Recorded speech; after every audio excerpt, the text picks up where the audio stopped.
हैं आप लोग? Copy cat. जय हिंद दोस्तों। फिर से कॉपी। तो भाई लोग कैसे हो? अरे बहने भी है तो। तो ये मेरा पहला वीडियो है। मुझे समझ नहीं आ रहा था इंट्रोडक्शन कैसे देना चाहिए, तो मैंने दो तीन यूट्यूबर्स के इंट्रोडक्शन मिला के कुछ बना दिया। अगर कोई किसी को बुरा लग रहा हो तो आई एम रियली सॉरी। तो दोस्तों, मेरा नाम है मोहित सुखानी। मैंने अभी अभी नवंबर 22 में अपना सी इंटरमीडिएट एग्जाम दिया था, जिसमें मैंने सिक्योर की है ऑल इंडिया रैंक 32। एंड मेरे टोटल मार्क्स थे 630। ग्रुप 1 में 312 और ग्रुप 2 में 301। तो ये मैं सीरीज अभी लेके आऊंगा, जिसमें मैं बताऊंगा कि आंसर्स कैसे प्रेजेंट करने चाहिए, आंसर्स कैसे हमें प्रेजेंट करने चाहिए, अपनी जो एग्जाम है उसके अंदर आंसर्स हमें कैसे प्रेजेंट करने चाहिए। तो इसमें मैं 1 to 8 जो भी हमारे पेपर हैं उसमें मैंने अपने आरटीए के थ्रू मेरी सर्टिफाइड आंसर शीट्स मंगवाई। अभी 3-4 दिन पहले मेरे पास आ गई थी मेल पे।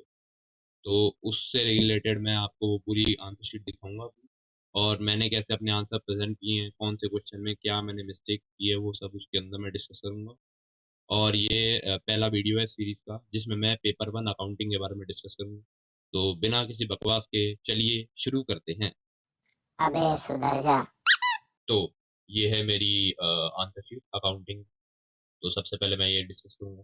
तो इसके लिए मैंने अपना बड़ा कर लिया है Yeah, boy. कर्सर, गलत मत समझना।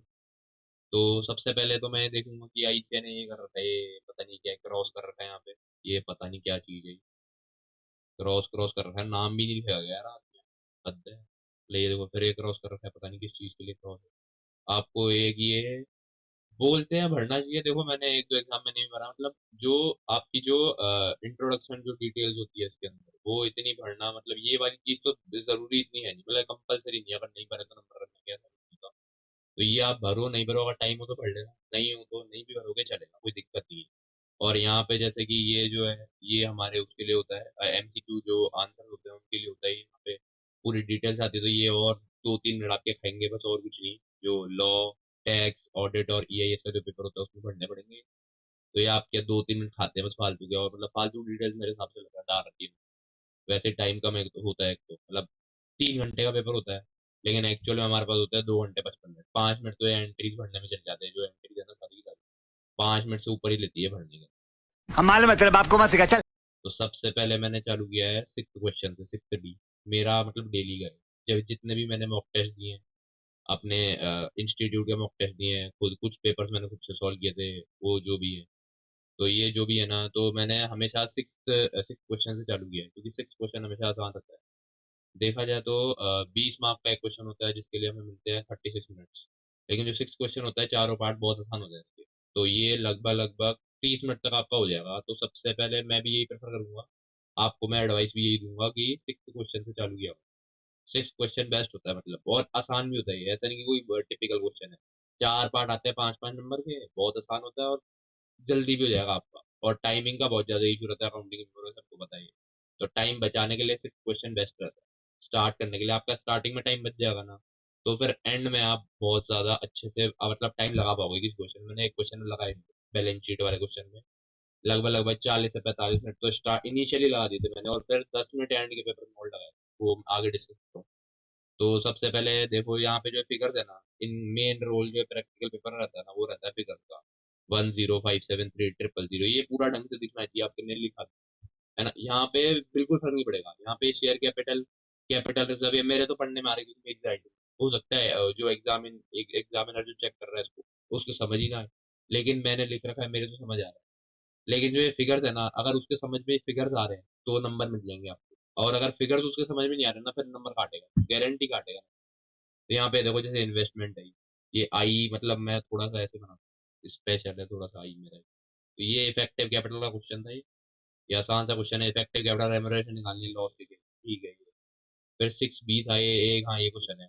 ये एज इट इज क्वेश्चन, मतलब मैं पहले करके गया था ये question। अगर कोई पहली टाइम इस क्वेश्चन को देखेगा तो उसे थोड़ा सा मतलब डाउट हो सकता है क्वेश्चन के रिगार्डिंग, क्योंकि ये 11th क्लास में कंसेप्ट होता था अकाउंटिंग इक्वेशन करके, उस पे बेस्ड है ये। तो असेट वही है, इक्वेशन है ये। Asset plus asset is equal to liability plus equity, ये इक्वेशन है, उस पे बेस्ड है पूरा क्वेश्चन। तो ये मैंने दिसंबर 21 पेपर में देखा था। मतलब स्टार्टिंग में जब देखोगे ना, हो सकता है आपको टाइम लग जाए, 1-2 मिनट तो समझने में लग जाएगा क्वेश्चन पूछ क्या रहा है, इतना आसान कैसे हो सकता है क्वेश्चन। पर क्वेश्चन बेसिकली यही था। तो वो ये यहाँ पे फिगर्स का गेम है सारा, मतलब फिगर्स लिखना है इसका थोड़ा सा, अगर सजेस्टेड आंसर आएंगे जब इसके, उसमें सिर्फ ये लिखा होगा ओपनिंग बैलेंस, फिर ये वाला एक लाइन, ये वाली जो जो मैंने ये कर रखी है ना, ये एरो बना के कर रखा है, ये लाइन लिखी होगी, क्योंकि December 21 के पेपर में सेम था। लेकिन मैंने बेटर प्रेजेंटेशन के लिए मैंने खुद से किया था। तो वो आप देख सकते हो कि कैसे प्रेजेंट करना चाहिए, जो आपको कंफर्टेबल हो उसके हिसाब से आप प्रेजेंट करो। एज सच कोई बिल्कुल सजेस्टेड आंसर ही कॉपी करने की कोई जरूरत नहीं, अपनी कंफर्टेबिलिटी के हिसाब से करो। बस इस सजेस्टेड आंसर में ये चीज है तो एग्जामिनर ये चेक करेगा कि ये लाइन है तो ये 1 नंबर, ये 2 नंबर, ये 3 नंबर, ये 4 नंबर, ऐसा करके चेक करते हैं। और यहाँ पे मैंने नोट भी लिखे हैं 3 नोट, अगर नहीं भी लिखता तो भी कुछ काम की नहीं थे, टाइम खाए थोड़ा सा। लेकिन सेफ्टी के लिए नोट्स लिख देने चाहिए, जहाँ पे आपको लग रहा है हो सकता है नोट्स के नंबर हो। आगे एक जगह मेरे आधे नंबर कटे हुए हैं, वो शायद तक नोट्स के कारण नहीं कटे हुए, मतलब किसी में मैंने कुछ नोट नहीं लिखा हो, उसके कारण शायद आधा नंबर काट रखा है। फिर ये 6th क्लास की क्वेश्चन है, इसमें वही वर्किंग नोट स्टार्टिंग में करेगा, किस चीज का है, CRR, ये है रिडेम्पशन और प्रेफरेंशियल का क्वेश्चन है। हाँ ठीक है, जर्नल एंट्री करनी है इसके अंदर। तो इसमें मुझे दिए हैं 4.5 नंबर। हाँ यही क्वेश्चन जो मैं बता रहा था ना अभी, यही क्वेश्चन है वो। 5 में से 4.5 दिए, पूरा क्वेश्चन सही है देखो। ये टिक, कहीं भी क्रॉस नहीं मिलेगा, यहाँ पे टिक है, यहाँ पे टिक है, यहाँ पे आधा नंबर है, यहाँ पे शायद तक 1 नंबर होगा। और मैंने कुछ यहाँ पे मिस किया है लिखने में, वो जब सजेस्टेड आंसर आएंगे इजी आएंगे, उससे मैच करना पड़ेगा कि क्या मैंने गलती की होगी। गलती तो नहीं, मतलब एक चीज मैं लिखना भूल गया, वर्किंग नोट एक बनाना भूल गया, तो वर्किंग नोट का आधा नंबर यहाँ काट दिया। और ये सारी है जो एंट्रीज हैं, जो भी ये रिडेम्पशन की एंट्री दी है मैंने, सारी की सारी सही है। और मुझे यहाँ पे दिए हैं 4.5 नंबर दिए सिक्सटी। और स्टेप मार्किंग वो ये होती है, ये स्टेप 1 तो पहले एंट्रीज है, और स्टेप 2 में वर्किंग नोट है जिसमें आधा दिया है एक। तो इसका होगा कोई रीजन तो होगा, मतलब कुछ मैंने एक नोट कम लिखा होगा। और लास्ट में है वही है, देखो 6 का ए यहाँ पे किया है मैंने, पहले शायद तक 6 का सी या बी किया था, बी किया है, पहले डी किया है मैंने, फिर बी किया है, फिर सी किया है, फिर ए किया। तो ये इनर जो पैटर्न है वो मैटर नहीं करता, ABCD करो, BCAD करो, मतलब कुछ भी कर लो, whatsoever you think it, मतलब जो तुम्हारे को लग रहा है। मेरे को लग रहा था पहले मैं 6 का डी बढ़िया से कर रहा था, तो मैंने वो कर दिया। तो एज सच कोई कंपल्सन नहीं है। और ये उसका हायर पट्टे का क्वेश्चन आसान था, ये उल्टी वो बनेगी टेबल तुम्हारे पास, मतलब डेट उल्टी उल्टी डेट लगेगी। और यहाँ पे CP निकालनी थी, इसमें कैश प्राइस, ये कैश प्राइस आ गई थी, इसमें 5 नंबर दे दी। और हो सकता है यहाँ पे, हाँ ठीक है ये हो गया क्वेश्चन, तो यहाँ 19.5 नंबर मिले हैं 20 में। तो आधा नंबर वहाँ कट गया, शायद वर्किंग नोट का कटा होगा। अब आते हैं क्वेश्चन नंबर 2A पे। 2A बात कर रहा है अपने पास, ये है ट्रेडिंग, ये शायद इंश्योरेंस क्लेम का क्वेश्चन है। हाँ ये बिल्कुल इंश्योरेंस क्लेम का है, ये GP निकल गया इसका। उसके बाद ये मेमोरेंडम ट्रेडिंग है, नॉर्मल है। अब ये देखो ना, अब देखो फिगर्स मेरे ढंग से दिख रहे हैं, 2722 000 120 000 284 2000, ये देखो राइटिंग देखो यहाँ पे, तौबा तौबा तौबा, थारा मूड खराब कर दिया। क्या राइटिंग है, पर्टिकुलर्स, ओपनिंग स्टॉक, मतलब पूरा लिख भी नहीं रखा मैंने, goods receive, pre sample, GP, मतलब ये फर्क नहीं पड़ता। अकाउंटिंग के पेपर में जो प्रैक्टिकल पेपर है ना, उसके पेपर में बिल्कुल फर्क नहीं पड़ता, आपकी इनर राइटिंग कैसी है फर्क नहीं पड़ता, देखता भी नहीं एग्जाम। एग्जामिनर को चाहिए जो फिगर करना है सारे सही होने चाहिए। अगर फिगर सही है तो वो नंबर देगा, अगर फिगर सही नहीं है तो नंबर नहीं देगा। अंदर कंटेंट क्या लिख रहे हो वो फर्क नहीं पड़ता उससे। ये नौ ये क्वेश्चन हो गया पूरा, नॉर्मल क्वेश्चन था ये, इसमें शायद तक पूरे मिले होंगे मुझे। अमाउंट ऑफ क्लेम निकल गया, एवरेज कॉस्ट है ये, इसमें हाँ 10 में से 10 नंबर का क्वेश्चन था, 10 में से 10 नंबर। फिर एक ये क्वेश्चन है, ये थोड़ा सा मैंने उल्टा कर रखा है, ये है इन्वेस्टमेंट अकाउंटिंग का क्वेश्चन है। इन्वेस्टमेंट अकाउंटिंग के क्वेश्चन है, थोड़ा सा ये सीधा ऐसे ही देख लो। मतलब हाँ यहाँ पे मेरे को ध्यान है, मैंने यहाँ पे गलती है, डिविडेंड में गलती की थी यहाँ पे, मैंने प्री पोस्ट डिविडेंड में गलती की थी, मैंने सारा डिविडेंड मान लिया था प्री, जबकि इनमें से कुछ तो पोस्ट था कुछ प्री था। तो यहाँ पे मैंने इसके कारण मेरी एवरेज कॉस्ट गलत हो गई थी, फिर प्रॉफिट वगैरह गलत हो गया। और ये टिक मार्क तो इनके उल्टे सीधे चल जाते हैं अगर वही है। और ये इतना बड़ा क्वेश्चन होता है ना, मैंने अपनी कॉपी क्या कर ली, हॉरिजॉन्टल कर ली वर्टिकल की जगह, हॉरिजॉन्टल कर ली, जिससे मैं आसानी से क्वेश्चन कर पा रहा था। तो आप बिल्कुल देख के जाना, इसमें मैं लाइंस भी गिन के गया था कितनी लाइंस आती है, मतलब मेरे को पता था ये क्वेश्चन आने वाला है, तो फिक्स में उस हिसाब से लाइन खींचे, तो जल्दी जल्दी लाइन खींची और जल्दी जल्दी क्वेश्चन सॉल्व किया, क्योंकि आपको करना ही पड़ता है ये। इन्वेस्टमेंट अकाउंटिंग का क्वेश्चन हो गया, और जहाँ पे 3-4 कॉलम्स होते हैं वहाँ पे, जैसे डिपार्टमेंटल का एक क्वेश्चन आता है, वो एक्स डिपार्टमेंट, वाई डिपार्टमेंट, फिर टोटल का भी कॉलम मांग लेते हैं, तो 3-3 कॉलम के दो बनते हैं, डेबिट साइड में क्रेडिट साइड में। तो उसमें कॉपी हॉरिजॉन्टल कर लो, बेटर हुई। अगर आप लिख सकते हो वर्टिकल में तो बढ़िया है, लेकिन अगर नहीं लिख पा रहे हो या दिक्कत आएगी लिखने में जो ऑब्वियसली आती है ज़्यादातर, तो आराम से इसको कॉपी को हॉरिजॉन्टल कर दो और हॉरिजॉन्टल लिख, मतलब इससे कोई है नहीं कि वर्टिकल लिख रहे हो हॉरिजॉन्टल लिख रहे हो, लिखना आना चाहिए बस ये है। और यहाँ पे है ये बोनस शेयर्स है, राइट शेयर्स, ये पूरा ये बता रखा है, ये यहाँ गलत हुआ था मेरा। ये देखो ये जो डिविडेंड रिसीव्ड है ना, ये प्री एक्विजिशन में ये कर दिया था पूरा, तो ये कर दिया था, और यहाँ पे फिर इसकी जो एवरेज कॉस्ट है ये गलत हो गई थी, और ये हो गया था। हाँ ठीक है, तो बस इसमें मैंने ये गलती की थी, तो इसमें कितने नंबर काटे इन्होंने, ये काटे हैं, ये यहाँ 0 दिया है इसमें, और ये 6 दिए हैं, 10 में से 6 दिए, तो ये 16 नंबर मिले हैं। 10 में से 10 वहाँ मिल गया और 10 में से 6 यहाँ मिल गया, तो टोटल 4 नंबर कटे हैं इस इन्वेस्टमेंट अकाउंटिंग में। मैंने 5 का सोचा था, 5 नंबर काटेंगे शायद, पर 4 ही काटे इन्होंने। तो अब डिस्कस करते हैं क्वेश्चन 4 के बारे में। अभी मैंने थोड़ी वीडियो एडिट की थी, मतलब मेरा वीडियो जो आ रहा था मेरा खुद का, वो लेफ्ट साइड में आ रहा था, अब उसको मैंने राइट साइड में शिफ्ट कर दिया है ताकि आपको ढंग से दिख पाए। तो ये क्वेश्चन 4 को देखते हैं अपन। इसमें ये बैलेंस शीट का क्वेश्चन था पूरा, balance sheet PNL notes accounts पूरे बनाने थे, 20 नंबर का क्वेश्चन था। इसमें मैंने गलती की थी, इसमें मेरी बैलेंस शीट मैच नहीं हो रही थी। इसमें मैंने डिवोट किया था, लगभग लगभग 40 मिनट्स तक मैंने डिवोट कर दिया था इसको, जब मैं पहली बार क्वेश्चन कर रहा था। फिर मुझे मतलब टाइम का देखा मैंने, टाइम बीत रहा था, तो मैंने फिर छोड़ दिया था क्वेश्चन।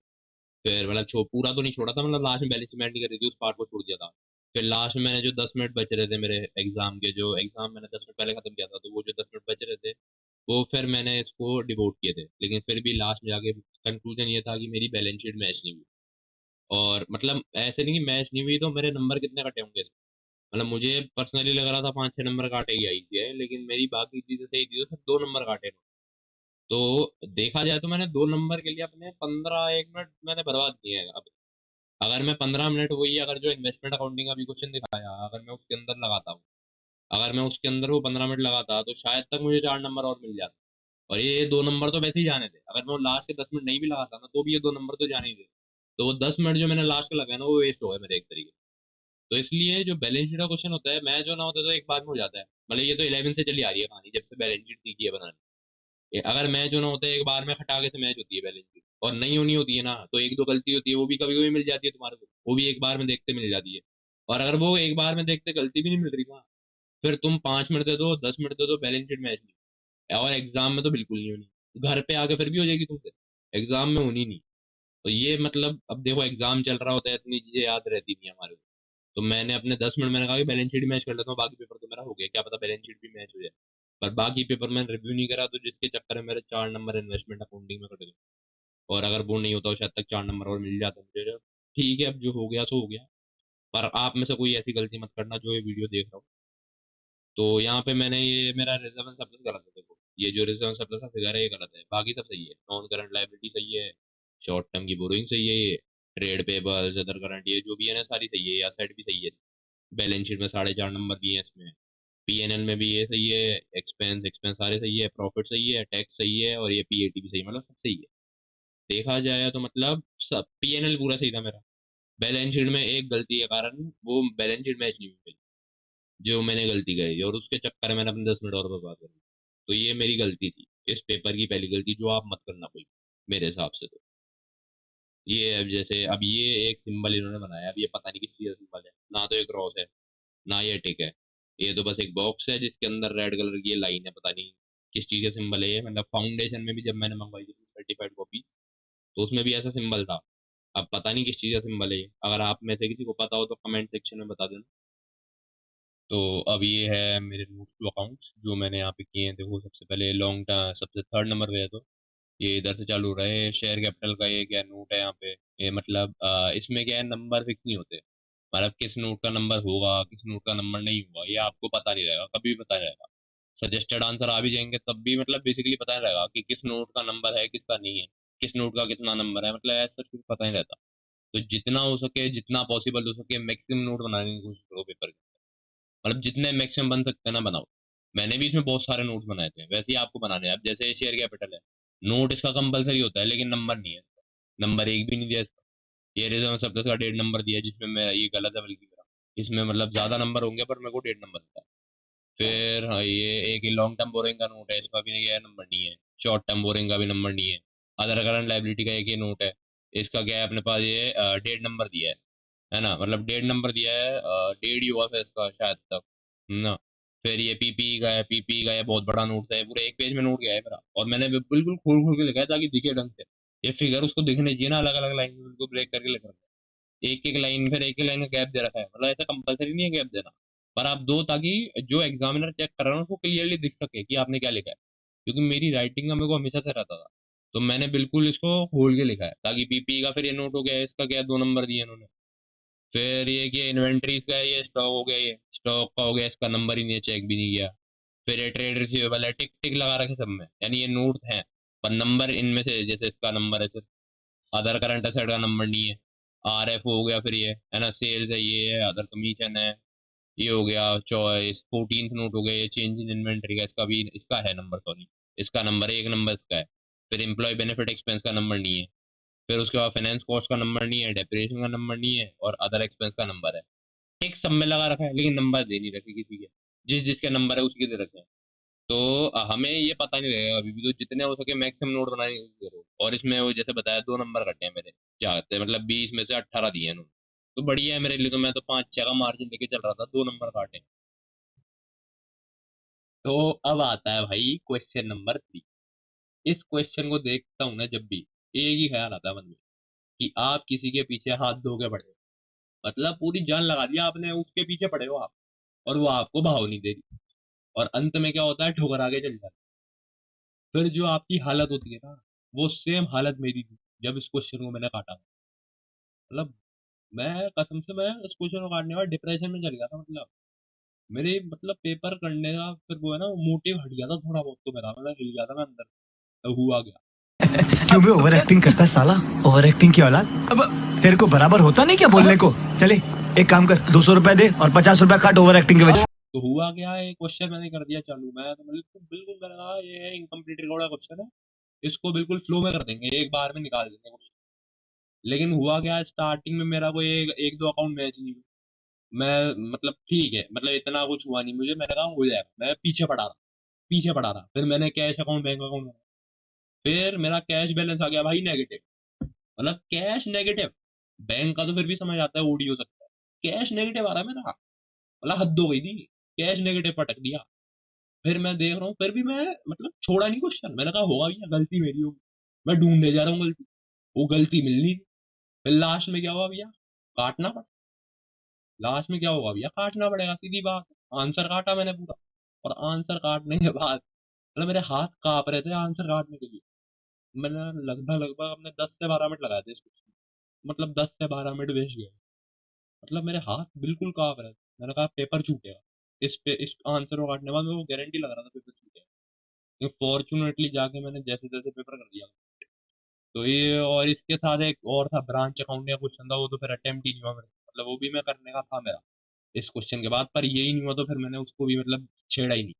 तो ये देखो, ये पूरा यहाँ से चल रहा था ये, और फिर ये बैंक अकाउंट है, और ये मैं बात कर रहा था यहाँ पे कैश अकाउंट होगा, ये कैश अकाउंट कैश का। हाँ ये देखो, ये कैश अकाउंट, ये कैश अकाउंट एक बार बनाया, देखो एक बार बनाया, ये नेगेटिव आया होगा यहाँ पे।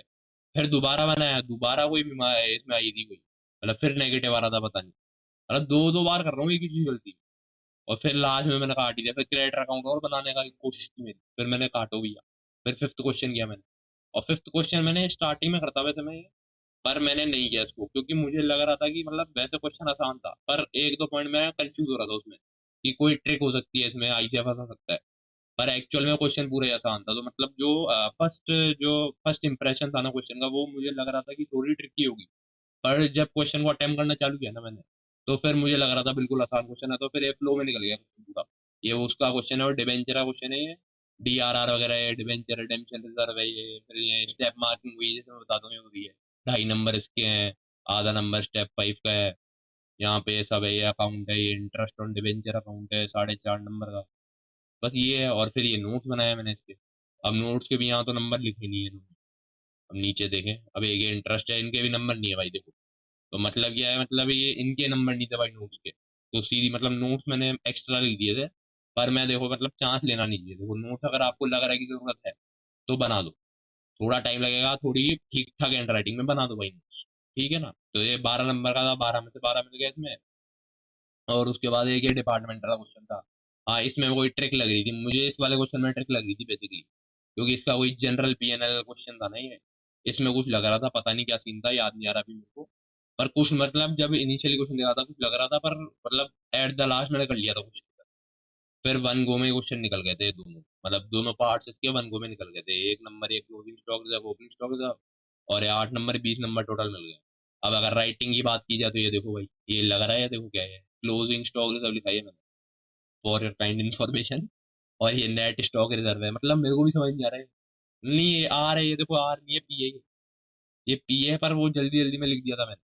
तो वो बोल रहा हूँ ना, अकाउंटिंग, एडवांस अकाउंटिंग जो है प्रैक्टिकल पेपर है, इसमें राइटिंग मैटर नहीं करता, आपके फिगर सही होने चाहिए बस। फिर last, last but not the least, question number 1।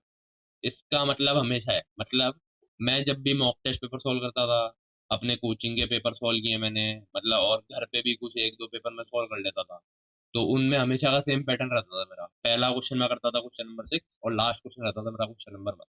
Question number 1 basically theory का क्वेश्चन होता है अकाउंटिंग स्टैंडर्ड का, तो मैं इसलिए लास्ट में प्रेफर करता था उसको। और क्वेश्चन नंबर 6 आसान होता है, इसलिए मैं स्टार्टिंग में प्रेफर करता था उसको। और बाकी बीच के क्वेश्चन सेलेक्ट करके उनका सीक्वेंस देख के अटेम्प्ट करना चालू कर देता था पेपर। मतलब क्वेश्चन नंबर 1 तो पढ़ता ही नहीं था मैं। अब ये मैंने पढ़ा ही यहाँ पे था, जैसे ही मैं इस पे पहुंचा था ना, तब पढ़ना चालू किया था मैंने, इसलिए मुझे पता नहीं था क्वेश्चन नंबर 1 इतना, मतलब वो लेंथ उसकी कम है, इसलिए मैं डर ज्यादा रहा था। फिर मैंने जैसे जैसे अटेम्प्ट करना चालू किया, मुझे पता लग गया मतलब छोटा क्वेश्चन है, हो जाएगा, जल्दी हो जाएगा। फिर ये अकाउंटिंग स्टैंडर्ड 2 का क्वेश्चन है, ये फिक्स्ड फिनिश गुड्स ये आ गया, एनआरवी ये हो गई, कैरिंग वैल्यू हो गया। फिर ये एएस2 का पूरा प्रोविजन लिख रखा है मैंने, ये पूरा प्रोविजन है इसका, इसके अंदर मैंने अंडरलाइन भी कर रखा है, आपको भी अंडरलाइन करना चाहिए अगर कोई थ्योरी या क्वेश्चन आप कर रहे हो तो। टाइम हो तो देखो भैया अंडरलाइन कर देना, मतलब बेटर रहता है अंडरलाइन करना, है ना। और उसके बाद क्या है, फिर ये वही है, ये इनकॉर्पोरेटेड ये हो गया, ये ढाई ढाई नंबर ये हो गया, है ना। तो ये ढाई ढाई ढाई नंबर का है, तो वो हो गया अपने पास जो मैंने प्रैक्टिकल किया, और 2.5 नंबर का प्रोविजन होता, तो 5 आउट ऑफ 5 मिल गया मुझे इस क्वेश्चन में। फिर एक ये देखो, ये मतलब इसके कारण मेरा टाइम बचा है बेसिकली बोलूँ, क्योंकि 5 नंबर के क्वेश्चन के लिए we get 9 minutes, we get 9 minutes, but this question was very short, means this was accounting standard 3 का क्वेश्चन था ये, कैश फ्लो स्टेटमेंट का, जिसमें we need to identify activities only. So it took me around 3 to 4 minutes to identify the activities, and I wrote it very fast. So it was completed in around 3 to 4 minutes, the question was completed. So it saved my 5 minutes, this question saved my 5 minutes. And furthermore it was a question of accounting standard 13, इसमें क्या था, long term investment, relating to long term investment ये question था, investment accounting का ये, मतलब ये था क्वेश्चन बेसिकली। तो इसमें ये था, ये मतलब ये this was a theory question. Again I have underlined the main keywords, I had underlined it, so it would be highlighted in the front of examiner. And I had scored 2 marks in first part, and in second part also I had scored 2.5. So basically out of 5 I got 4.5. It is a very fair marking, means it is very good marks I had scored. Theory अगर कोई question है उसमें आपको 5 में से 4.5 marks मिल रहे हैं तो बहुत बढ़िया है, कोई दिक्कत ही नहीं है उसमें। फिर ये 1C है, 1C किसका था, ये इफेक्ट ऑफ फॉरेन एक्सचेंज है, ये फॉरवर्ड कॉन्ट्रैक्ट का कोई क्वेश्चन है। इसमें मतलब ये फॉरवर्ड प्रीमियम निकाल लिया, ये कर दिया, उसके बाद ये अलोकेट कर दिया था, फर्स्ट स्टेप सही आ गया, 2 नंबर इसके मिल गए। और फिर यहाँ पे शायद कुछ गलती कर दी है मैंने, पता नहीं क्या चीज़ है जी, मतलब हाँ, तो फिर यहाँ 0 दे दिया। तो वो 2 नंबर तो फर्स्ट, जिसके 2 पार्ट थे शायद तक इसके भी, तो एक पार्ट मेरा सही है जिसके 2 नंबर मिल गए मुझे, और सेकंड पार्ट मेरा पूरे गलत हो गए, पूरा गलत हो गया, तो इसके मेरे को 0 दिए। तो ये टोटल 2 मार्क्स हो गए, और ये 20 में से आई गॉट 16.5। ये क्या चीज़ है, ये क्या है, ये रिकॉर्डिंग का फीचर अभी डाला है क्या इन्होंने, मतलब मैं तो अभी देख रहा हूँ ये रिकॉर्डिंग चल तो रही नहीं है किसी में भी, मतलब सारे क्वेश्चंस में डाल रखा है शायद तक। हाँ, मतलब सब में जहाँ जहाँ इन्होंने मार्किंग दे रखी है, वहाँ रिकॉर्डिंग का फीचर डाल रखा है, पर रिकॉर्डिंग है नहीं ये, मतलब फाउंडेशन में तो नहीं था ये, चल झूठा। इंटर में आया है शायद तक ये, मतलब ये पता नहीं क्या सीन है इसके। ठीक होगा कुछ, मतलब यार वॉइस रिकॉर्ड करके भेजेंगे क्या, कि तुमने यहाँ यहाँ गलती की है, यहाँ गलती मत करना, ये होगा तो और भी बढ़िया बच्चों के लिए, मतलब पता चल जाएगा। जैसे अगर भेजते तो फाइनल में मेरे लिए हेल्प हो जाती, कि नंबर कहाँ कटे हैं इसके बारे में कुछ बता देते हो, चलो ठीक है फिर। और बाकी चलो पेपर तो मेरा ये जो मैंने पेपर रिव्यू किया है खत्म होता है, और अब इसके बाद मैं नेक्स्ट वीडियो लेके आऊंगा पेपर नंबर 2 के बारे में, जो corporate laws and other laws का है। मतलब बहुत जल्दी लेके आने की कोशिश करूंगा, जब मुझे टाइम मिलेगा वीडियो शूट कर लूंगा मैं। तो तब तक के लिए धन्यवाद दोस्तों।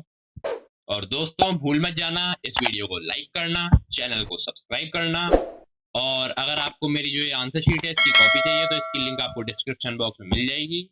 और मैं एक चीज़ और बताना चाहता हूँ कि जब मैंने ये तो मैं साइट पे खोल रखा है जहाँ पे वो मेरे को लिंक मिली थी मेल में, लेकिन जब मैंने इसको डाउनलोड किया था ना तो ऐसा आया कुछ आया था। ये तो थोड़ी सी हाईलाइटिंग कर रखी थी मैंने ऐसे ही, मतलब ये जो आया था ना इसमें क्रॉस वगैरह ये हटा दिए, पता नहीं इन्होंने डाउनलोड करने के बाद, ये पता नहीं क्या सीन है आई सी आई के, मुझे समझ नहीं आता। ये देखो यहाँ पे जैसे क्रॉस था जो मैंने दिखाया था वो ये हटा दिया इन्होंने। तो और जो आपको जो वो मिलेगी, मतलब हाईलाइटिंग तो नहीं मिलेगी, जो मैंने अभी लिंक दी है नीचे उसमें आपको ये वाली पीडीएफ की वो मिल जाएगी कॉपी, क्योंकि वो उस वाले की मैं दे नहीं सकता बेसिकली। तो ये वाली की आपको मिल जाएगी यहाँ पे पता नहीं टिक वगैरह इन्होंने हटा रखे हैं, मेरे समझ नहीं आया क्यों हटा रखे हैं इन्होंने। जब मैंने डाउनलोड की तब ऐसे आ रही थी। ये हाईलाइटिंग तो मैंने कर रखी है, ये तो ऐसे ही कर रखी है, पता नहीं। मिट जा भाई, ये पता नहीं। चलो तो वीडियो को एंड करते हैं, और अब मैं मिलता हूँ आपसे अगली वीडियो में। Till then good bye. खत्म।